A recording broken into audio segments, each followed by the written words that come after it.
Chapter 2. Objecting of writing the work, incapacity and boldness in the undertaking, hot discussion, conferring significant and prophetic title of Hematman, necessity of a guru. In the last chapter, the author mentioned in the original Marathi book that he would state the reason that led to him undertake the work and about the persons qualified to read the same and such other points. Now in this chapter, he narrates the same, the object of writing this work. In this chapter, I describe Sai Baba's miracle of checking and destroying the cholera epidemic by grinding wheat and throwing the flour on the outskirts of the village. I heard other miracles of Sai Baba to my great delight, and this delight burst forth into this poetic work. I also thought that the description of these miracles of Sai Baba would be interesting and instructive to his devotees and would remove their sins, and so I began to write the sacred life and teachings of Sai Baba. The life of the saint is neither logical nor dialectical. It shows us the true and great path. In capacity and boldness in writing the work, Hematman thought that he was not a fit person to undertake the work. He said, I do not know the life of my intimate friend, nor do I know my own mind.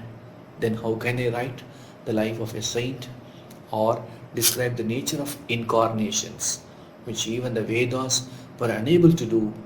One must be a saint himself because he could know other saints, otherwise, how can he describe their glory? To write the life of a saint is most difficult.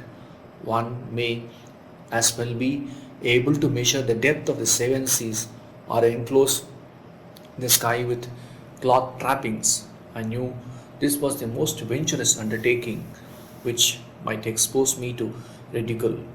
I therefore invoked Sai Baba's grace. The premier poet, saint of Maharashtra, Shri Dhyaneshwar Maharaj, has stated that the Lord loves those who write the lives of saints, and the saints also have their own peculiar method of assigning the service which the devotees long for. The saint inspires the work, the devotee becomes only an indirect cause or an instrument in achieving the end. For instance, in 1700 Shaka year, the most Mahipati aspired to write the lives of saints. Saints inspired him and got the work done. So also in 1800 Shaka year, Das Ganu's service was accepted. The former wrote 4 works, Bhakta Vijay, Sant Vijay, Bhakta Leelamrit and Sant Leelamrit, while the later wrote 2 Bhakta Leelamrit and Sant Kadamrit, in which he lives of modern saints were described. In chapters 31, 32 and 33 of Bhakta Leelamrit and in chapter 57 of Sant Kadamrit, the life and teachings of Sai Baba are very well depicted. These have been separately published in Sai Leela magazine, numbers 11, 12 and volume 17. The orders are advised to read the readers are advised to read these chapters. So also Sai Baba's wonderful Leelas are described by Mrs. Savitribai Raghunath Tendulkar of Bandra in a small book named Sri Sainath Bhajan Mala. Das Ganu Maharaj also has composed various sweet poems on Sai Baba. A devotee named Amidas Bhavani Mehta has also published some stories of Sai Baba in Gujarati, some numbers of Sainath Prabha, a magazine published by Dakshina Bhiksha Sanstha of Shirdi, are also published. Then the question of objection comes in that while so many works regarding Sai Baba are extant, why should this Sai Charitra he written and where is it its necessity? The answer is plain and simple. The life of Sai Baba is as wide and deep as the infinite ocean, and all can dive deep into the same and take out precious gems of knowledge and bhakti and distribute them among the aspiring people.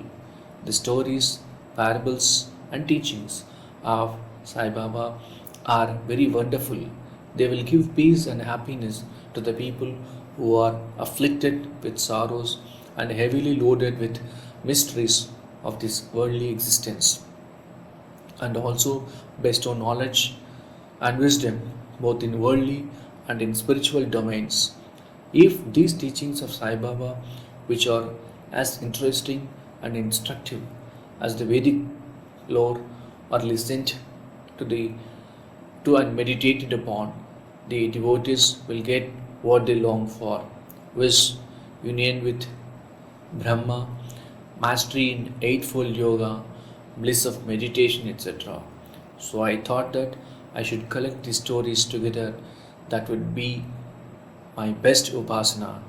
This collection would be most delightful to those simple souls whose eyes were not blessed with Sai Baba's darshan. So I set about collecting Sai Baba's teachings and expressions, the outcome of his boundless self realization. It was Sai Baba who inspired me in this matter.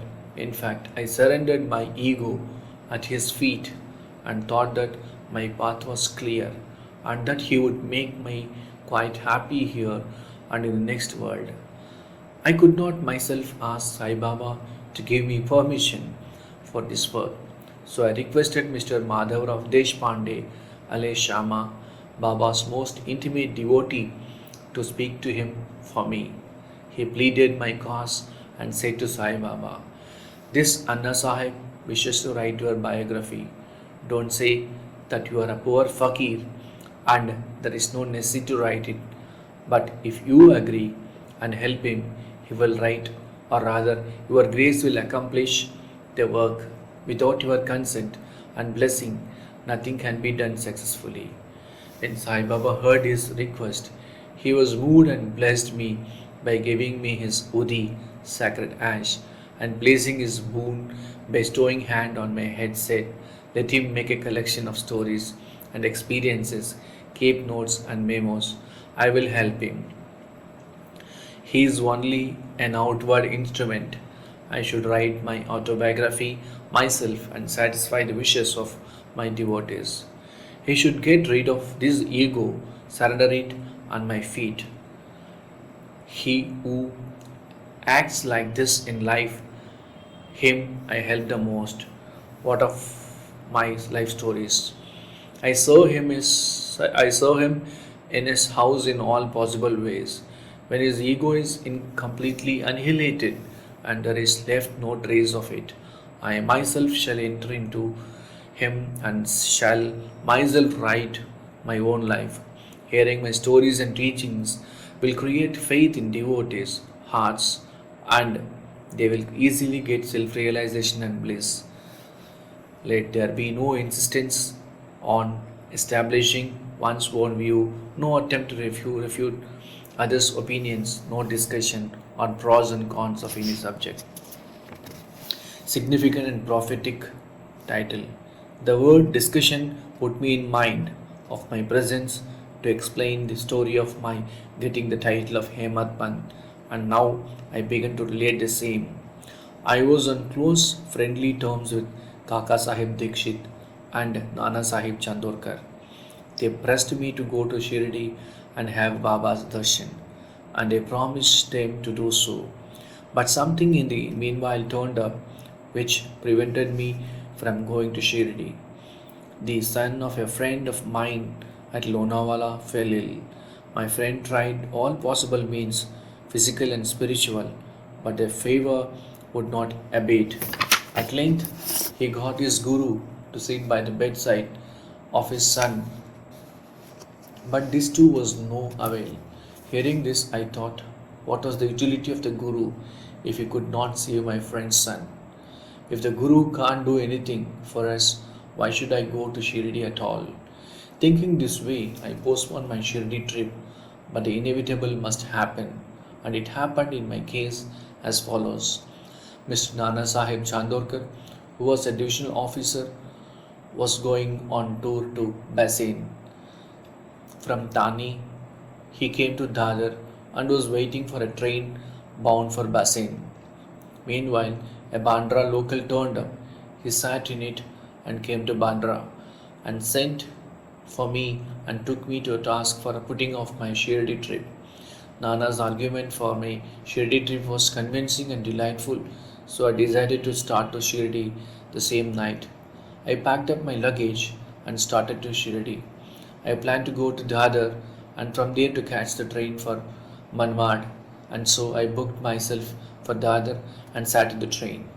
When the train was to start, a Mohammedan came hastily to my compartment and seeing all my paraphernalia, asked me where I was bound to. I told him about my plan.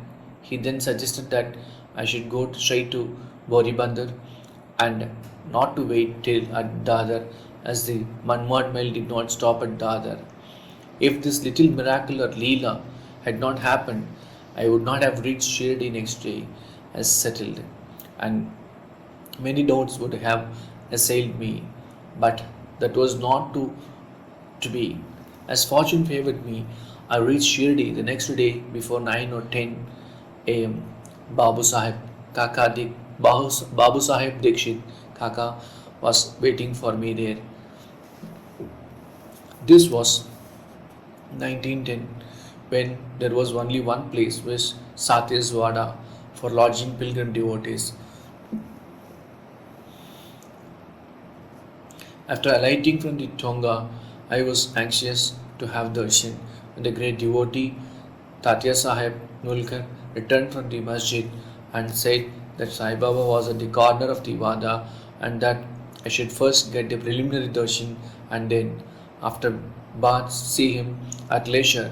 Hearing this, I ran and prostrated before Baba, and my joy knew no bounds. I found more than what Nana Chandorkar had told me. All my senses were satisfied, and I forgot my thirst and hunger. The moment I touched Sai Baba's feet, I began a new life. I felt myself much obliged to those who spurred and helped me to get the darshan, and I considered them as my real relatives, and I cannot repay their debt. I only remember them and prostrate mentally before them. The peculiarity of Sai Baba's darshan, I found it, is that my is that by his darshan our thoughts are changed, the force of previous actions is abated, and gradually non-attachment or dispassion towards worldly objects grows up. It is by the merit of actions in many and past births that darshan is God, and if only you see Sai Baba, all the world assumes the form of Sai Baba. Hot discussion. On the first day of my arrival in Shirdi, there was a discussion between me and Bala Sahib Bhate regarding the necessity of a guru. I contended, why should we lose our freedom and submit to others? When we have to do our duty, why a guru is necessary? One must try his best and save himself. What can the guru do to a man who does nothing but sleeps indolently? Thus, I pleaded free will, while Mr. Bhate took up the other side with destiny and said, whatever is bound to happen must happen. Even great men have failed. Man proposes one way, but God disposes the other way. Brush aside your cleverness, pride, or egoism won't help you.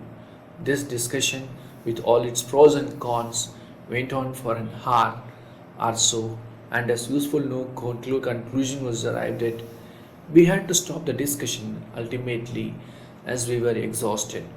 The net result of this was that I lost my pace of mind and found that unless there is strong body consciousness and egoism, there would be no direction. Discussion, in other words, it is egoism which breeds discussion. Then, when we went to the masjid with others, Baba asked Kaka Sahib Dikshit the following: what was going on in the Satyaswada? What was the discussion about? And staring at me, Baba further added, what did this Hemad Pant say? Hearing these words, I was much surprised. The masjid was at a considerable distance from Satyawada, where I was staying and where the discussion was going on. How could Baba know our discussion unless he be omniscient and inner ruler of all?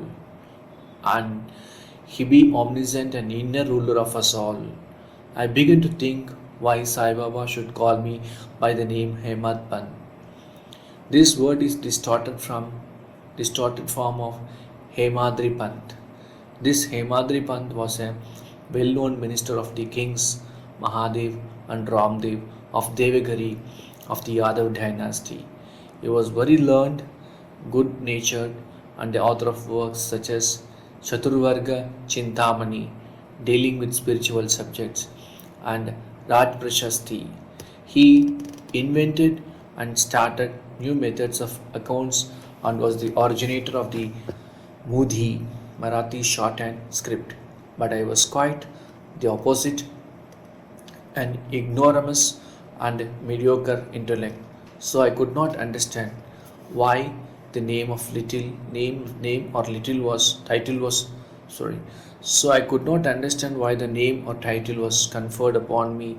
But thinking seriously upon it, I thought that the title was a dot to destroy my ego so that I should always remain meek and humble. It was also a complaint paid for me for the cleverness in the discussion. Looking into the history, he thinks that Baba's word calling Mr. Dabolkas by the name Hemad Pant was significant and prophetic, as we find that he looked after the management of Shai Sansthan very intelligently, kept all the accounts properly, and also the author of such a good work, Sai Charitra, which deals with such important and spiritual subjects of dhyan, bhakti, dispassion, self surrender, and self realization. About the necessity of a guru, Hemad Pant has left no note, no memo about what Baba said regarding this subject. But Kaka Sahib Dikshit has published his notes regarding this matter. Next day, after Hemad Pant's meeting with Sai Baba, Kaka Sahib went to Baba and asked, Baba, where to go? Baba said, high up. Then the man said, where is the way? Baba said, there are many ways leading there. There is one way from here, Shirdi also. The way is difficult. There are tigers and wolves in the jungles on the way. I, Kaka Sahib, asked, but Baba, what if we take a guide with us? Baba answered, then there is no difficulty. The guide will take you straight to your destination, avoiding wolves, tigers, and ditches, etc. on the way. If there be no guide, there is the danger of you are being lost in the jungles or falling into the ditches.